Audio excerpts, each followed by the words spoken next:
It would appear at first glance that some people in the media and some media outlets are waking up to the woke lethargy that has taken hold of Hollywood, for example, and all of the entertainment spectrum by looking at what Forbes, of all places, has been saying in the last months.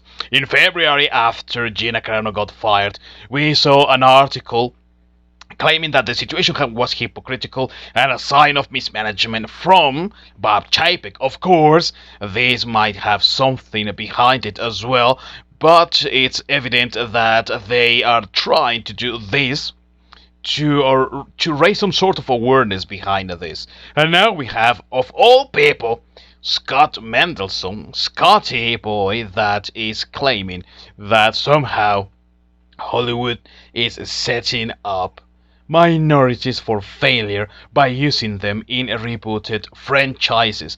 Oh, really, Sherlock? We didn't know about that. Please tell us more. Please tell us more about how this is working out. In a very lengthy and idiotic article on Forbes, Scott Mendelson is trying to bring light to the situation, but also he's not leaving behind any of those traits that have made up his writing when it comes to woke Hollywood.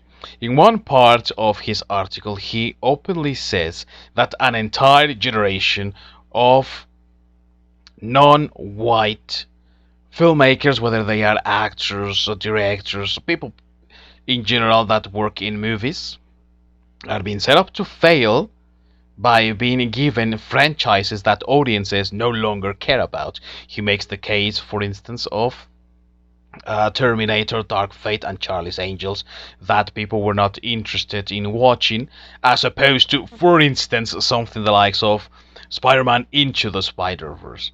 Now, let me tell you something about Scott Mendelson. If you think that he is giving a reason, or saying, oh yeah, things like the Fandom Menace have been right for I don't know how long, you are wrong. He's not doing any of that. Scott is just writing what he thinks other people want to listen to, but at the same time blaming all of this on Hollywood, of course, but also on the fans, because it is you, the fan, who doesn't want to go and watch woke interpretations of beloved characters, and you don't care unless it is a franchise that you hold dear.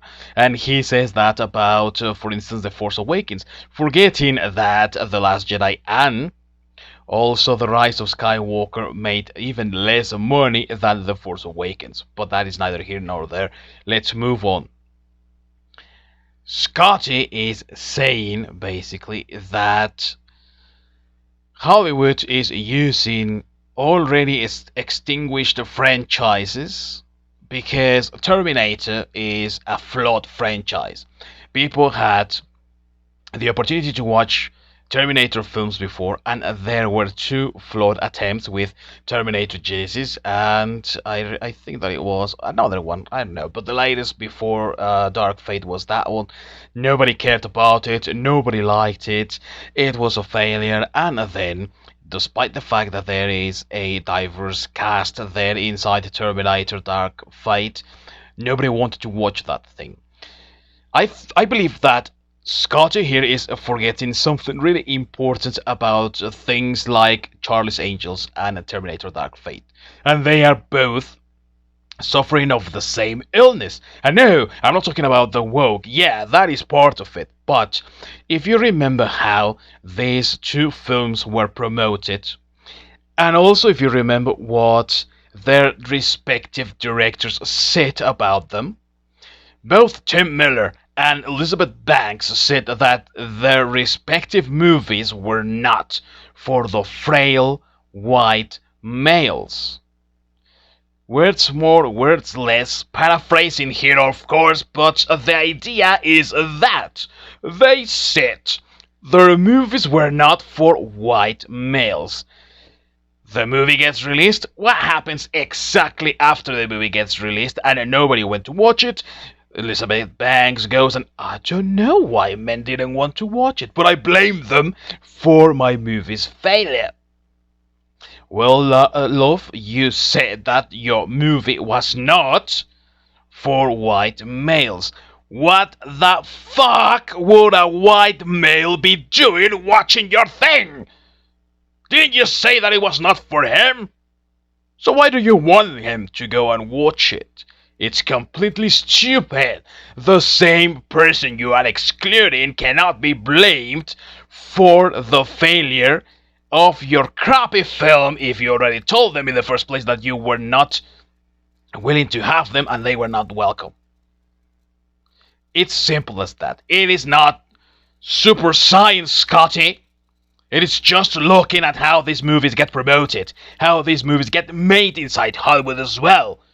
You know why Hollywood is trying to pander to wokies, but not really doing so, as you said, with big franchises? It is only because they don't want to be held accountable or getting cancelled by the mob that is always angry with sandy vaginas every single day on Twitter. That is the thing. They don't want to get cancelled. They don't want to be held accountable for whatever shite they get angry at by waking up with lots of sand in their freaking vaginas. That is the only thing, and that is the only reason that we have, the first gay characters in Star Wars there in the background, sharing a kiss that is a blink and you miss a moment, because they don't want to anger China.